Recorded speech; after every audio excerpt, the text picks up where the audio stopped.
हमारे समक्ष है डॉक्टर शब्बीर राजा, जो कि यूरोलॉजिस्ट है। सर आप सर हम आपसे ये जानना चाहेंगे कि जो कोरोना का जो क्राइसिस दिन पे दिन बढ़ते जा रहा है, आज भी लोगों में डर की भावना है, लोग ओपीडी आने के लिए भी टाल रहे हैं, लोगों में फियर पैनिक है। ऐसे में देखा गया है कि जो यंगस्टर्स है, जो वर्क फ्रॉम होम जो कर रहे हैं प्रोफेशनल्स, उन लोग में ज़रा भी पेन हुआ तो पेन किलर्स की दवाई ले लेते, मेडिसिन ले लेते, उसका इफेक्ट अल्टीमेटली उनकी किडनीज पे होता है। तो आपका क्या आकलन है, आपका क्या एनालिसिस है, किस तरह का उनको ये प्रकोप हो रहा है, बढ़ रहा है उस बारे में? नमस्कार जी। हाँ,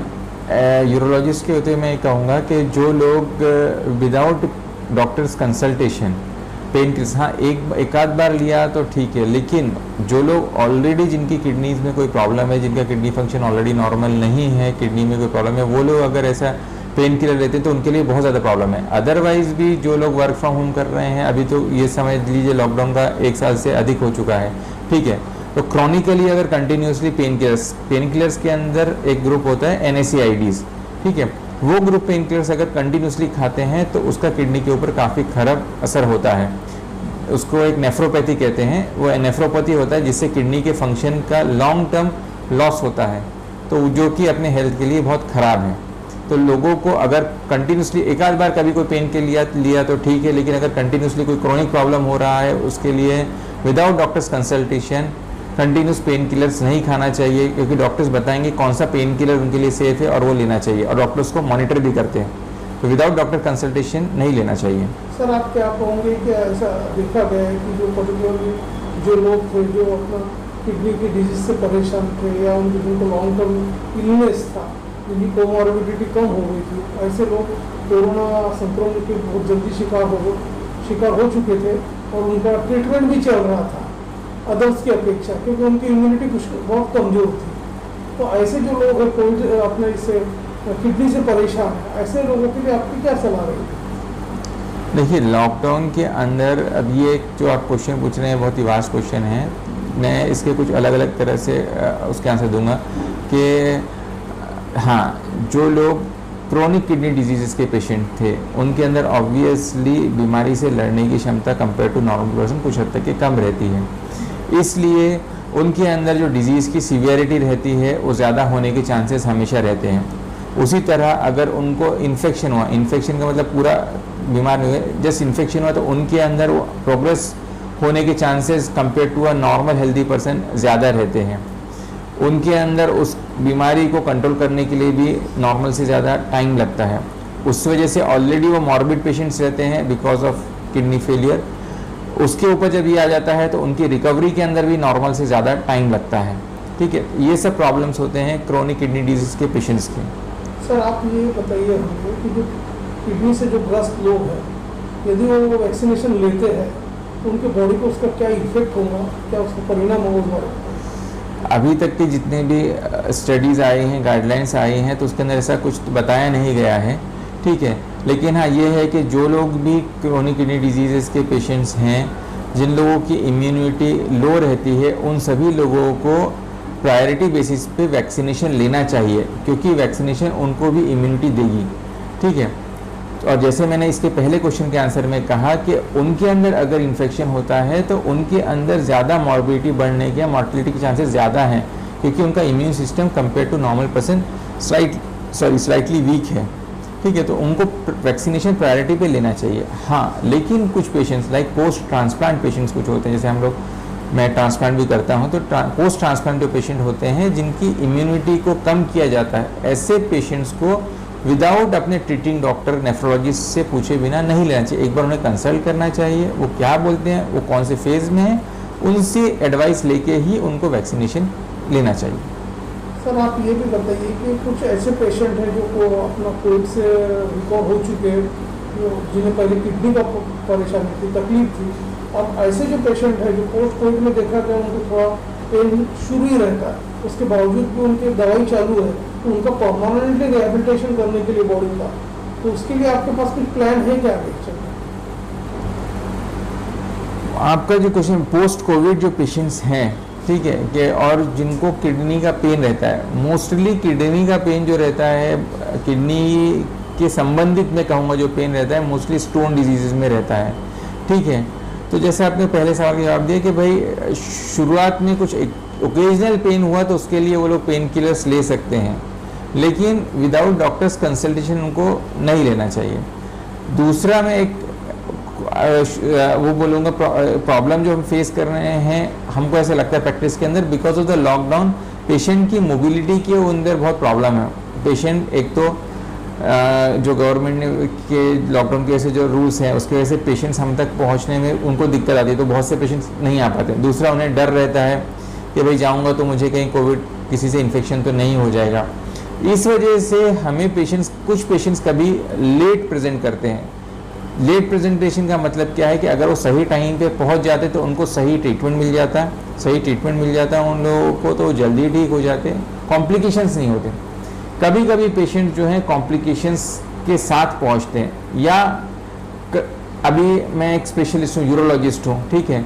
कभी किसी पेशेंट को ऐसी बीमारी हो गई जिसको एक्चुअली उसको इमीडिएटली यूरोलॉजिस्ट को दिखा के कंसल्ट करके ट्रीटमेंट लेना चाहिए था, उसकी जगह पे क्या होता है वो आ नहीं सकता तो आसपास के कोई लोकल प्रैक्टिशनर से मेडिसिन लेता है, तो उनके नॉलेज के हिसाब से जो वो मेडिसिन देते हैं या कभी कोई प्रोसीजर उनके ऊपर करते हैं जिसकी वजह से उसमें कॉम्प्लिकेशन हो सकते हैं, ठीक है। तो इस वजह से हम ये फेस करते हैं कि पेशेंट कुछ कॉम्प्लिकेशन के साथ हमारे पास प्रेजेंट करता है। इसके अलावा जो पेशेंट हमारे रेगुलर पेशेंट्स हैं जिनको रेगुलर फॉलोअप के लिए बुलाया जाता है, वो पेशेंट हमारे पास रेगुलर टाइम पे नहीं आ पाते, उसकी वजह से उनकी कुछ प्रॉब्लम्स बढ़ जाती है, उसके बाद वो हमारे पास पहुँचते हैं, ठीक है। या यूरोलॉजी के अंदर या और भी टाइप के कैंसर के पेशेंट्स हैं, ठीक है, वो उनको डर लगता है कि हम जाएंगे हमें कोरोना हो जाएगा, उस वजह से वो सही टाइम पे नहीं पहुंच सकते, या लॉकडाउन के अंदर चलते हुए उन्हें आने में प्रॉब्लम होती है, पब्लिक ट्रांसपोर्ट नहीं है, गरीब पेशेंट है जिनके पास पब्लिक ट्रांसपोर्ट नहीं है, वो लोग नहीं आ पाते हैं, तो इसलिए वो लोग लेट प्रेजेंट करते हैं, कॉम्प्लिकेशंस के साथ में आते हैं। ये प्रॉब्लम ये कोविड का पीरियड और लॉकडाउन की वजह से ये सब प्रॉब्लम्स हमें पेशेंट के साथ में देखने को मिल रही है। सर जिस तरह की देखा गया है कि जो अभी जो कल्चर है वर्क फ्रॉम होम जो कल्चर शुरू है उसमें कई प्रोफेशनल्स जो है देखा कि वो फास्ट फूड का इंटेक कर रहे हैं, वाटर जो है वाटर इंटेक उनका बहुत कम हो गया, इवन कोल्ड ड्रिंक्स ज़्यादा पी रहे, तो उसका दुष्परिणाम उनके किडनी पर किस तरह होता है उस बारे में बताइए।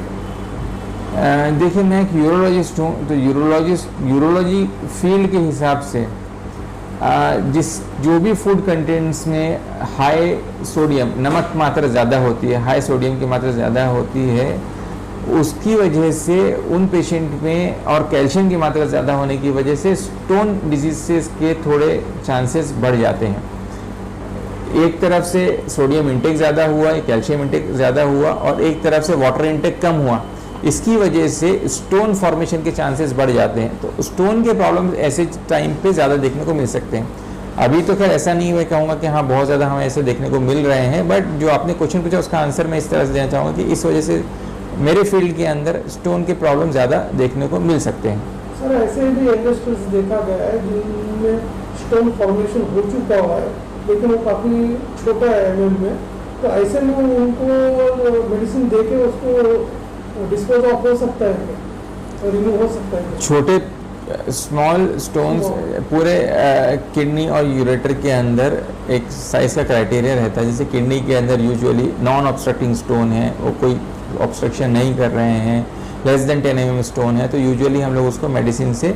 निकालने की कोशिश करते हैं अनटिल उन्हें कोई बहुत प्रॉब्लम हो रहा है या उनके अंदर कोई ऐसा पर्टिकुलर इंडिकेशन है कि हमें उसको निकालना ज़रूरी है। उसी तरीके से जब यूरेटर में स्टोन आता है तो वो बहुत पेनफुल रहता है, उसके लिए पेशेंट यूजुअली इमीडिएटली कहीं ना कहीं पे कंसल्ट करता है। उसमें भी यूजुअली अप टू 6 mm तक के स्टोन्स रहते हैं, वो अपने आप पास होने के chances with the help of medicine ज़्यादा रहते हैं, तो उनको हम मेडिकल थेरेपी से ही निकालने की कोशिश करते हैं। उससे बड़े स्टोन जो कि नहीं निकल पा रहे हैं इवन विद मेडिकल थेरेपी, उन लोगों को फिर एंडोस्कोपिक सर्जरी करके निकाला जाता है। शबीर राजा सर, आप हमें ये बताइए कि आप एक यूरोलॉजिस्ट हो, तो हमारा जो पर्टिकुलर जो आपके यहाँ जो पर्टिकुलर पेशेंट जो आते हैं उनके लिए किस प्रकार के आपके पास एडवांस्ड टेक्नोलॉजी वाली सुविधा है या मॉडर्न सुविधा है, उस बारे में थोड़ा बताइए ट्रीटमेंट। देखिए मैं एक यूरोलॉजिस्ट हूँ, तो इन शॉर्ट आप मेरे पास फैसिलिटी जानना चाहते हैं तो मैं बताता हूँ कि एज ए यूरोलॉजिस्ट मेरा फील्ड ऑफ एंडोयूरोलॉजी के अंदर हर प्रकार के स्टोन्स, किडनी, यूरेटर, ब्लैडर के स्टोन्स जो हैं तो इनको हम एंडोस्कोपिक तरीके से ठीक करते हैं या दूरबीन के द्वारा इन सब का इलाज ऑपरेशन हो सकता है जिनको ऑपरेशन की ज़रूरत है। इसके अलावा प्रोस्टेट ग्रंथि के जो प्रॉब्लम होते हैं यूजुअली जो ओल्ड एज ग्रुप में होते हैं 50-60 की उम्र के ऊपर, प्रोस्टेट के प्रॉब्लम्स होते हैं जिनको एंडोस्कोपिकली उनकी सर्जरी करके प्रोस्टेट ग्रंथि को निकाला जाता है, वो भी आधुनिक तरीके से एंडोस्कोपिक तरीके से किया जाता है। इसके अलावा स्टोन की सर्जरीज लेज़र के द्वारा करने, लेज़र के द्वारा जो स्टोन ब्रेक करने का बोलते हैं वो भी ट्रीटमेंट किया जाता है, ठीक है। इसके अलावा मैं सर्जरीज जो कि यूजुअली ओपन तरीके से की जाती है, तो मैं लेप्रोस्कोपिक यूरोसर्जन हूँ, तो लेप्रोस्कोपी द्वारा किडनी निकालना किसी जिनमें पेशेंट की ज़रूरत है, कैंसर, किडनी कैंसर के पेशेंट, प्रोस्टेट कैंसर के पेशेंट, तो इनको मैं लेप्रोस्कोपी द्वारा करता हूँ, ठीक है। इसके अलावा andrology, I am andrologist, like male sexual problems जो होते हैं, ठीक है, और मेल इनफर्टिलिटी के प्रॉब्लम्स जो होते हैं, उसके लिए भी हमारे क्लिनिक में उनको ट्रीटमेंट दिया जाता है। सर अभी जैसा कि जो माहौल जो चल रहा है, खासतौर पे यंगस्टर्स लोग हैं तो मिसगाइड हो रहे हैं, उनको उनके खान पान में भी काफ़ी इफेक्ट आ रहा है। जैसे कुछ लोग ऐसा पनीर की सब्जी और वेज पनीर जो होता है, पालक पनीर जो है, उसका ज़्यादा भी इंटेक लेते हैं, इवन वेज के साथ टमाटोज भी ज़्यादा लेते हैं, ऐसे इसमें कुछ फॉर्मेशन बनने का चांस होता है इसको। ये स्पेसिफिकली आप जो किस तरह का अवॉइड करना चाहिए, या ये सही है नहीं है, उस बारे में आपने जो स्पेसिफिकली जो चीज़ें पूछी हैं, तो मैं स्पेसिफिकली स्टोन डिजीज़ के संबंध में इसका जवाब देना चाहूँगा कि जिन पेशेंट्स में स्टोन फॉर्मेशन की टेंडेंसी ज़्यादा है, जिनको हम हाई रिस्क पेशेंट्स बोलते हैं, उन लोगों के अंदर ये डेयरी प्रोडक्ट्स का अगर यूज़ बहुत ज़्यादा हुआ तो उनके अंदर स्टोन रिकरेंस के चांसेस बहुत ज़्यादा बढ़ जाते हैं। टोमेटो इन पर्टिकुलर जो आपने बोला है, तो अगर बहुत ज़्यादा सैलड्स वगैरह, सिर्फ सब्जी में इतना टमाटर यूज़ होता है उतने उसमें इतना प्रॉब्लम नहीं होता है, लेकिन हाँ सैलड के अंदर बहुत ज़्यादा टमाटर वगैरह का यूज़ करना, ठीक है, इसकी वजह से उनके हाई स्टोन फॉर्मेशन के रिकरेंस के या बार बार बनने के चांसेस बहुत ज़्यादा बढ़ जाते हैं, ऐसा है। फिर नॉनवेज ईटिंग ग्रुप्स के अंदर, ठीक है, अभी जैसे आप बोल रहे हैं फास्ट फूड के अंदर अगर ज़्यादा चिकन या ज़्यादा नॉनवेज का यूज़ करते हैं, तो ये हाई रिस्क ग्रुप जो है उनके अंदर में बार बार स्टोन फॉर्मेशन के चांसेस बहुत ज़्यादा बढ़ जाते हैं।